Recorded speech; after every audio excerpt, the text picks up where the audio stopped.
कुछ लोग मानते हैं कि भूत प्रेत या काला जादू जैसी चीजें नहीं होती, ये सब झूठ होता है। तो मैं उन लोगों से पूछना चाहता हूँ, क्या आप भगवान पर भरोसा करते हो? अगर करते हो तो वो आखिर दिखते क्यों नहीं? अगर नहीं दिखते तो आप उन पर भरोसा क्यों करते हो?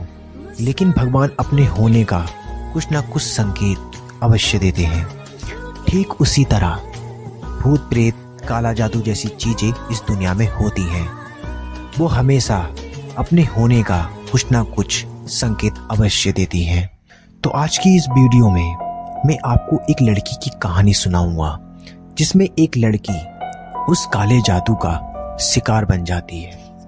तो चलिए इस वीडियो को शुरू करते हैं। नेहा नाम की एक लड़की थी जो अपने परिवार के साथ उत्तर प्रदेश के जिले लखनऊ में रहती थी। नेहा का रंग सांवला और वो थोड़ी दिखने में पतली थी, और नेहा दिखने में ज़्यादा सुंदर नहीं थी। नेहा कभी कभी अपने आप को शीशे में देखकर रोने लगती थी और बोलती थी कि मैं इतनी बुरी क्यों हूँ, मैं और लड़कियों की तरह खूबसूरत क्यों नहीं हूँ, मुझे पैदा ही होते क्यों नहीं मार दिया। नेहा अपने इस रूप के कारण किसी से बात नहीं करती थी, क्योंकि कुछ लोग उसे ज़्यादा भाव नहीं देते थे और लोग उसे देखकर मजाक बनाते थे। इसी वजह से नेहा किसी से बात नहीं करती थी और सबसे नफरत करती थी। नेहा अपनी कॉलेज की लड़कियों से बहुत जलती थी और उसे कोई भी लड़का पसंद नहीं करता था। नेहा अगर किसी को प्रपोज करती तो रिजल्ट बस एक ही आता, नहीं।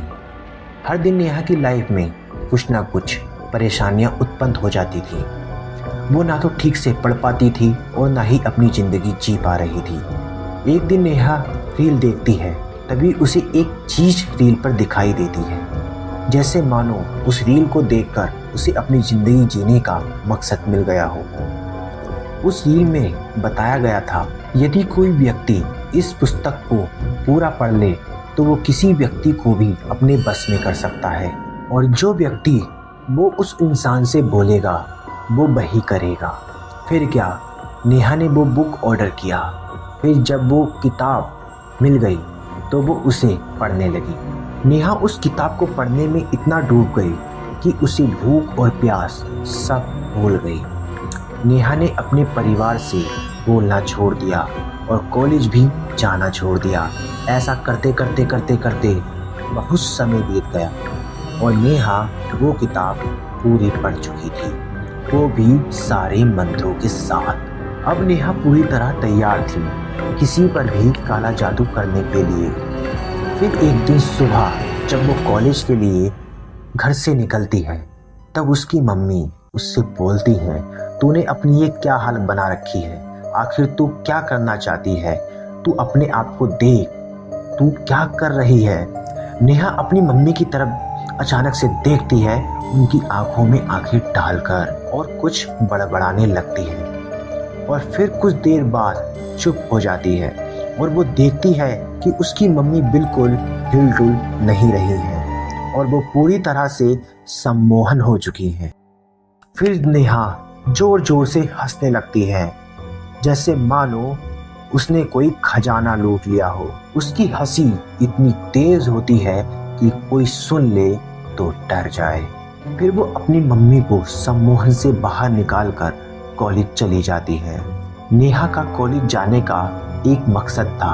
वो कॉलेज की एक लड़की से बहुत जलती थी, क्योंकि उस लड़की के पीछे सभी पड़े रहते थे, क्योंकि वो लड़की बहुत खूबसूरत थी। नेहा उस लड़की पर काला जादू करना चाहती थी, लेकिन नेहा उस लड़की पर काला जादू तभी कर सकती थी जब उस लड़की के कुछ बाल नेहा के पास हों। फिर नेहा एक चिंगम लेती है और उसे चबाने लगती है और उस लड़की के पास जाकर उसके बालों में चिपका देती है। तभी वो लड़की गुस्से से बोलती है, तू पागल है, तूने ये क्या कर दिया, तुझ में कुछ अकल या वकल है या नहीं, कहाँ से आ जाते हैं। तभी नेहा सॉरी बोलने लगती है, बार बार बोलती है सॉरी सॉरी सॉरी, और बोलती है मैं इस चिंगम को अभी निकालती हूँ, लेकिन चिंगम बालों में बुरी तरह से फंस जाती है। तो नेहा बोलती है, अब मुझे आपके बाल काटने पड़ेंगे। फिर वो लड़की हाँ बोल देती है क्योंकि उसके अलावा कोई और रास्ता नहीं था। नेहा अपने बैग में से कैंची निकालती है और उस लड़की के बाल काटती है। फिर वो उसके बाद सॉरी बोलकर वहाँ से चली जाती। फिर नेहा रात के करीबन 1 बजे उठती है और आटे की एक गुड़िया बनाती है और उस गुड़िया के ऊपर उस लड़की के बाल डालकर उसे अंदर दबा देती है। फिर नेहा उस आटे की बनी गुड़िया को अपने हाथों में पकड़ती है और कुछ मंत्र बोलने लगती है। फिर कुछ देर बाद वो गुड़िया हिलने लगती है, जैसे मानो उस गुड़िया के अंदर एक जान आ गई हो। फिर नेहा एक काला धागा लेती है और उस गुड़िया के गले में डालकर फंदा लगा देती है। ठीक वैसा ही उधर उस लड़की के साथ होता है।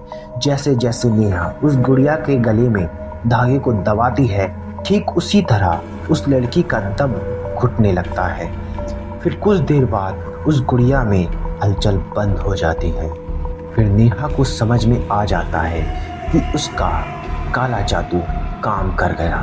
फिर जब सुबह होती है तब नेहा के पास उसकी एक दोस्त का कॉल आता है और वो बताती है कि उस लड़की की मौत हो चुकी है, वो भी एक दम घुटने के कारण।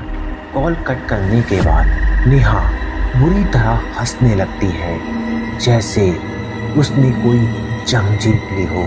फिर इसी तरह नेहा उन लड़कों के साथ भी ऐसा करती है जिन लड़कों ने उसे रिजेक्ट किया था।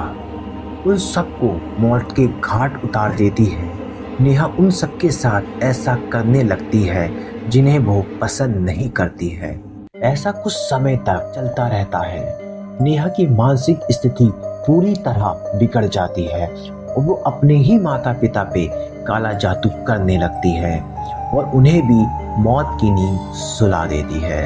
तो दोस्तों, ये थी एक काल्पनिक घटना जो मेरे द्वारा लिखी गई है। और अगर आपके पास यदि ऐसी कोई सच्ची या काल्पनिक घटना है तो आप मेरे साथ शेयर जरूर करें। जब तक के लिए धन्यवाद।